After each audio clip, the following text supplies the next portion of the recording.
কিছু মানুষের জন্য দুঃখের সংবাদ নিয়ে আসলাম। আমি একটা ফিল্টার দিয়ে এক সাইড ক্ষত অবস্থায় একটা ভিডিও বানিয়েছিলাম। তো ওই ভিডিও দেখে আমাকে ইনবক্সে বলতো, হ্যাঁ বেশি বাড়া বেড়ে গেছো, বেশি উড়ে উঠতেছো, সেজন্য একদম জামাইয়ের চারা ভেঙে দিছে। আচ্ছা ভাই, মাথায় কি গন্ডগোল? আমার হাজবেন্ড আমাকে জোরে কথা বলে না, আমার সাথে চিল্লাচিল্লি করে না, আর গায়ে হাত তোলা তো সেটা অনেক দূর। ঠিক আছে? তো আপনাদের স্বপ্ন কখনো মনে হয় না সত্যি হবে। ঠিক আছে?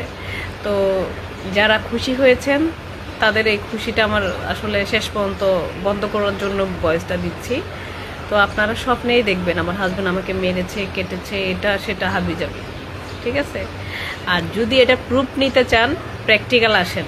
আপনারা যে গালাগালিগুলো আমাকে ইনবক্সে দেন, কমেন্টে দেন, এগুলো প্র্যাকটিক্যাল দিকে দেখান। তারপরে দেখেন, আমার কিচ্ছু বলতে হবে না আমার হাজব্যান্ড আপনাদের কি অবস্থা করে। ঠিক আছে? তো সেলিব্রিটির পিছনে কয়েকটা শত্রু থাকবে, এটা নর্মাল বিষয়। আমি নিজেকে এখন সেলিব্রিটি মনে করি। আপনারা যদি আমার শত্রু না থাকতেন তাহলে আমি বুঝতামই না যে আমি সেলিব্রিটি কখন হয়েই গেছি। তো আপনাদের মতো শত্রু থাকার কারণে কিন্তু নিজেকে এখন সেলিব্রিটি মনে হয়। ঠিক আছে? ধন্যবাদ। কেউ চাইলেও হইতে পারে না, আর কেউ না চাইতেও হয়ে যায়।